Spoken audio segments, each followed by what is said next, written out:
over 70% of the people in some way misrepresented themselves online. Now it becomes a real life-threatening thing. You learn so much about people that it's concerning. But how do you find more information about the people who are walking in and out of your house? It's for us to identify the interest. It's for you to make the value judgment.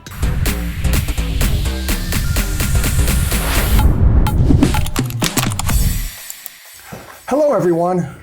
I'm Dave. This is Tony. Welcome to Ask Social Profiler. Today, we're going to be talking about how do you identify a threat to your friends, your family, your coworker? How do you determine if somebody is really who they say they are? That's what we're going to discuss today. And before we get started, let me introduce Dave. Dave is our Chief Operations Officer. He is Stanford and UCLA alumni, and he's been in charge of operations for the most of his life.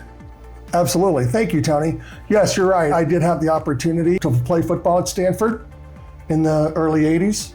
After that, went to UCLA Business School, and it's been a real pleasure to be involved with Social Profiler. It truly is a unique product. It's a one-of-a-kind in the marketplace, and I am so excited to help Tony bring this to the market.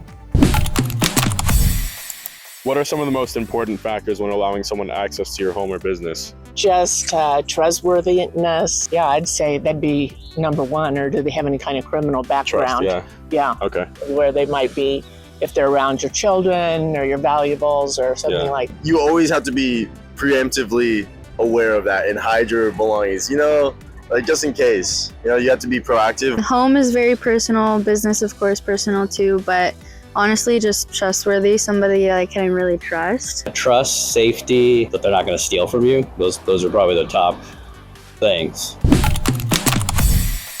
Most people don't trust social media companies with their information. But how do you find more information about the people who are walking in and out of your house, walking in and out of your business, or interacting with your inner circle? How do you help identify if they really are who they say they are? There's not much you can do. Obvious advice would be go check IDs. You'll be surprised that 30-something% of people never bother to check IDs from people they let in their life, say let in their home. You can obviously run a traditional background check. If there is a criminal record, if there is a traffic ticket, depending on county and state, of course. So as a typical background check, is that going to find all the key information about an individual that you should really know about before you allow them into your lives? Well, I think it's exaggeration because not a lot of cases end up in courts. Plus, it's something from the past. It happened before, but does it necessarily mean it's going to happen again? So you're saying that the past history of some individuals aren't necessarily an accurate reflection of what they're going to do in the future? Absolutely. Okay, so what would be an example of things that you can do that you can identify about a person that's in your life that'll help you make a better assessment? I'm a little bit biased here, judging of what we are doing, but I truly believe social media trace has a lot to do with what people are about to.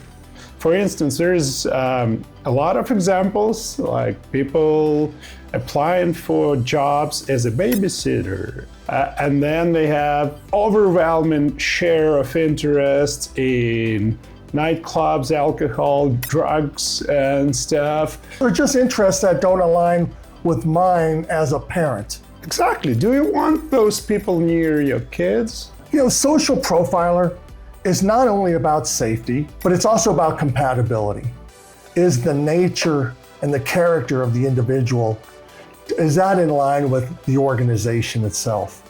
How often is it that somebody says they're one thing when they're actually another? Because we understand that over 70% of the people have in some way misrepresented themselves online.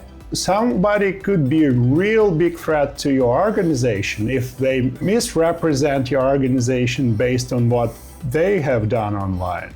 For instance, if they've been explicitly racist or just criminal. What are some of your red flags on social media? I see sometimes when people comment on others' pictures that are negative, like for what? Totally. What is that going to get you? I won't go too far into this, but now you can belong to so many groups that you learn so much about people that it's concerning. You know, like you can see things that would make you say, yeah, I don't want to go out with that guy. Yeah. So like violence, guns, racism, over the top, attention grabbing, attention seeking, pick me situations. I hate a pick me. Gotcha. Extreme views on things, non-tolerant to other people's opinions. I don't think I would avoid them because I think everything's worth checking out, to be honest, but I would definitely be more aware. Let's give some examples.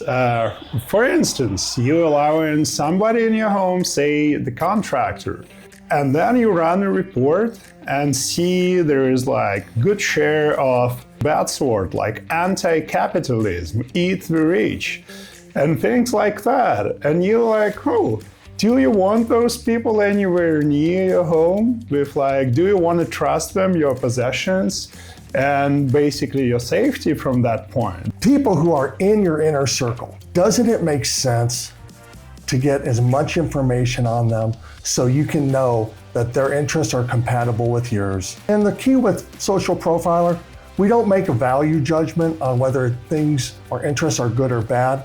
We just identify that a person has an interest in a category.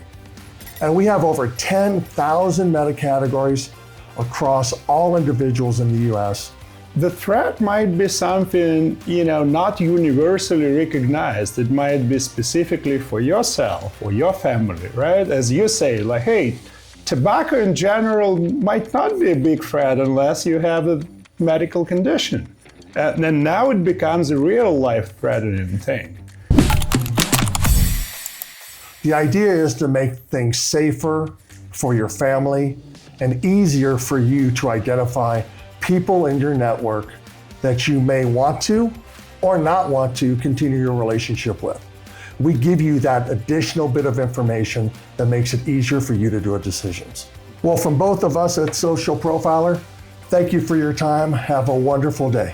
And know anyone's interests before they say the word. That's always a good idea.